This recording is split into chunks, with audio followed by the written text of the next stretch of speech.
Hello viewers, अस्सलाम वालेकुम। आज हम बात करेंगे inverter AC versus non inverter AC के बारे में। कौन सा एसी हमारी इलेक्ट्रिसिटी सेव करता है, कौन सा एसी अच्छी कूलिंग करता है, कौन सा एसी कंफर्टेबल ज्यादा है इसमें, कौन से एसी की लाइफ ज्यादा है, कौन से एसी की मेंटेनेंस महंगी है और इसमें हमें कौन सा एसी बाय करना चाहिए। तो फिर स्टार्ट करते हैं अपनी वीडियो। हम फर्स्ट पॉइंट इज कौन सा एसी हमारी इलेक्ट्रिसिटी सेव करता है। इसके लिए हम जान लेते हैं ऑपरेशन की। नॉर्मल एसी हमारा किस तरह वर्क करता है। नॉर्मल एसी जब हमारा रूम का टेम्परेचर पूरा कर लेता है तो उसका कंप्रेसर, उसका आउटडोर फैन कम्प्लीटली ऑफ हो जाता है और दोबारा से जब रूम हॉट होता है तो इसका कंप्रेसर और आउटडोर फैन दोबारा स्टार्ट हो जाता है। अब हम बात करेंगे इन्वर्टर एसी की कि इन्वर्टर एसी हमारा किस तरह वर्क करता है। मान लीजिए रूम का टेम्परेचर 30 डिग्री है और आपने एसी का टेम्परेचर 24 डिग्री सेट किया है।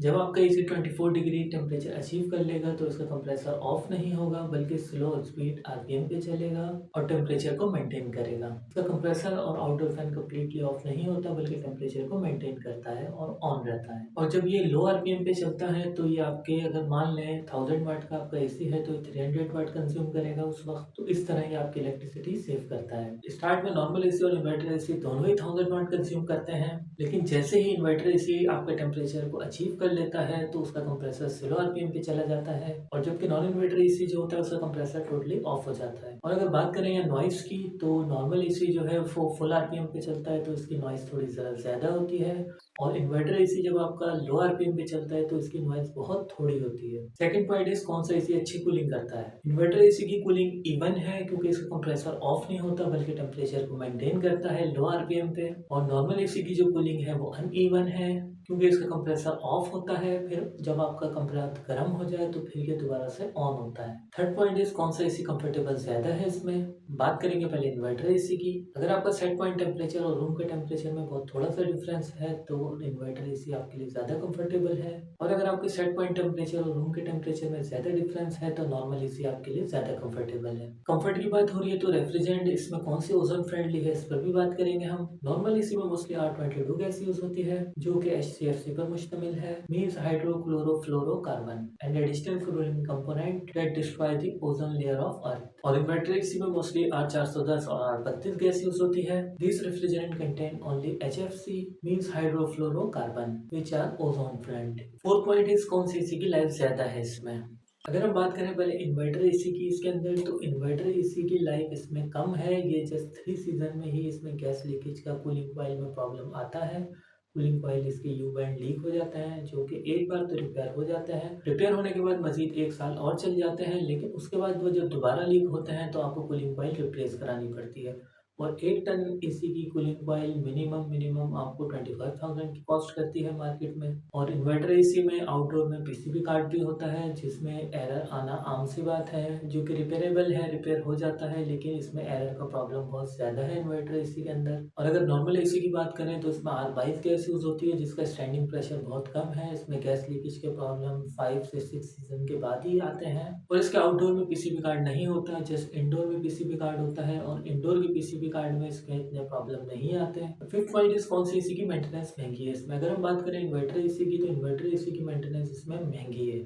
इसका कार्ड काफ़ी कॉस्टली है। अगर आपका कम्प्लीटली कार्ड ख़राब हो जाए तो 20,000 तक का इसका कार्ड है आउटडोर का, और वो इजीली अवेलेबल भी नहीं है। आपको स्पेयर पार्ट्स में ही ढूंढ के उस कार्ड को लगाना पड़ता है। और अगर गैस की इसमें बात करें, R410 जो गैस इसमें डलती है और R22 की, तो रेट तकरीबन दोनों गैस के सेम ही होते हैं। और इन्वर्टर एसी में जो आउटडोर फैन मोटर होती है वो डीसी होती है और इसमें अगर वो प्रॉब्लम आ जाए तो वो भी आपको मैचिंग की ही लगानी पड़ती है। कंप्रेसर भी मैचिंग का ही लगाना पड़ता है। आप कोई भी कंप्रेसर उठा के इन्वर्टर एसी का चेंज नहीं कर सकते।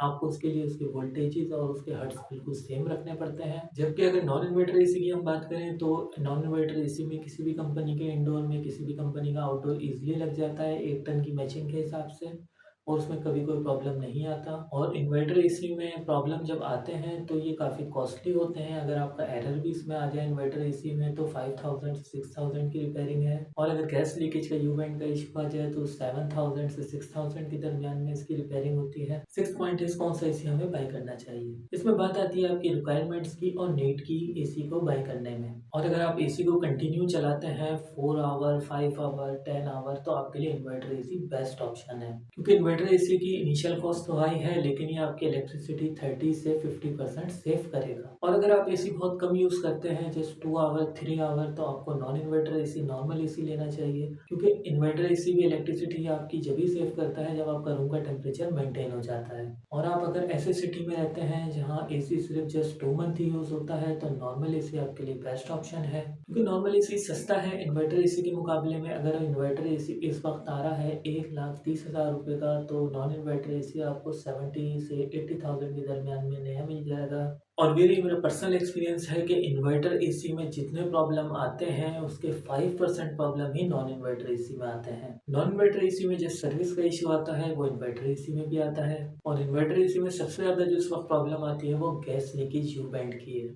और अगर आपके यू बैंड वगैरह लीक हो जाए, ये रिपेयर हो जाते हैं, रिपेयरेबल है। एक दफ़ा आपकी कूलिंग पाइप तो रिपेयर हो जाती है, लेकिन सेकंड टाइम वो इतनी वीक हो चुकी होती है। और R410 का जो प्रेशर है स्टैंडिंग 250 PSI है, और जब ये रनिंग पे चलता है तो 480 से 500 PSI पे इसका प्रेशर होता है, जिसकी वजह से कोई माइनर लीक भी हो तो आपकी गैस इसमें नहीं रुकती, वो फ़ौरन लीक हो जाती है। So friend, I hope I have covered all the difference between inverter AC and non inverter AC in this video. और फिर अगर मेरी वीडियो अच्छी लगी हो तो मेरे चैनल को सब्सक्राइब कीजिए, मेरी वीडियोस को लाइक कीजिए, शेयर कीजिए, कमेंट कीजिए। तो फिर आज तक के लिए इतना ही, हमें दीजिए इजाज़त, फिर मिलते हैं दूसरी किसी वीडियो में। अपना ख्याल रखिएगा।